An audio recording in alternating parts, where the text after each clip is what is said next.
Welcome back. Well, at 91 years old, this author is posing the question to us all: who are we? Wow. Ellwood Norquist just published his third book, and he is here to tell us more about it. Mr. Norquist, thank you so much for joining us today. Happy to be here. So let's ask first, what made you want to write these books? Well, it's a lifelong experience, actually. I grew up in Minnesota in a Baptist church. They're not quite as narrow as the Southern Baptists, and we were taught to love God, but at the same time they frightened us completely by twice on Sunday I'd hear about hellfire and brimstone, and I just couldn't accept that, even though the rest of my family did. It was too much of a contradiction. You're supposed to love God, but then you have to fear Him. And I just couldn't believe that. And my whole life has been overcoming that, you might say, and reaching out to understand who we are much better than I did then. And so you put it into the book. Yeah, so this book, Who Are We? It actually has 2 parts and 3 appendices. Can you tell us about the first part? The first part is where the thesis of the book is, that science and spirit are now coming more and more together, especially on the subjects of before the Big Bang, who or what created the Big Bang, and then what the world actually is now. Should I go into those ideas right now, perhaps? Now, who created the Big Bang? Under the old physics, before quantum physics, the Big Bang just happened, no cause of it. But the new quantum physics says everything has to have a cause. And so now they say that before the Big Bang, there was an unending ocean of consciousness. And the consciousness, a little ripple or disturbance in this unending ocean of consciousness caused the Big Bang. Now, Jesus says that before the Big Bang, there was an unending ocean of consciousness, which he calls heaven.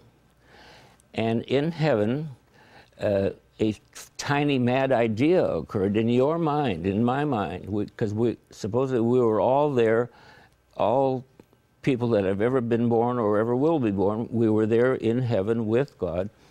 And a tiny mad idea was that, wouldn't it be nice to go out and create on our own?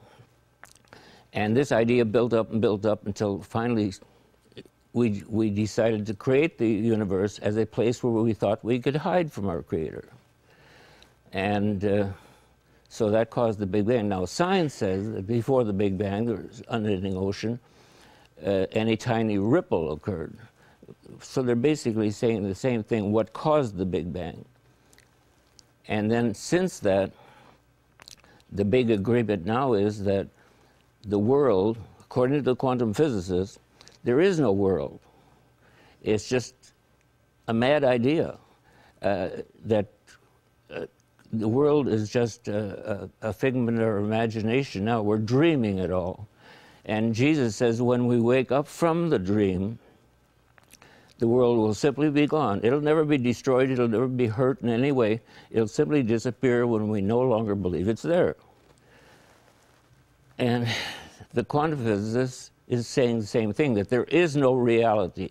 When you look out the window, whatever you're seeing really isn't there, because everything in the universe is made up of things that are not real.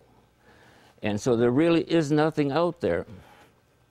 Remember the book of War and Peace? I can't think of the author's name right now. He wrote a book which became the book that Mahatma Gandhi followed. And in this book, he wrote that when you go to bed at night, you dream. When you wake up, you know it was just a dream.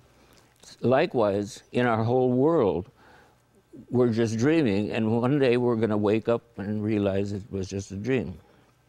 And Jesus says the same thing, that the world will be just simply disappear when we no longer think it's there. Well, Ellwood, what are you hoping that readers take away from your book?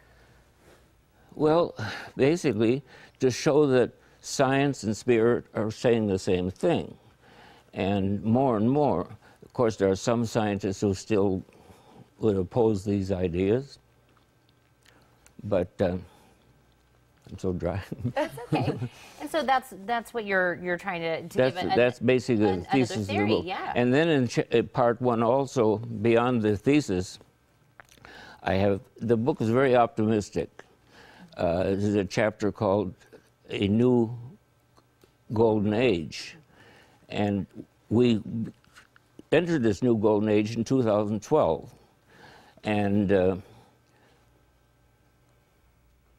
everything is, it looks like right now the world is mad. It looks like everything is going terrible. But actually we're at the beginning of this new golden age, and things are going to be wonderful.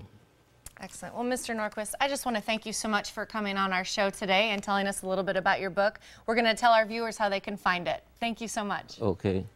And to get Ellwood Norquist's book, Who Are We?, you can search for him on Amazon.com.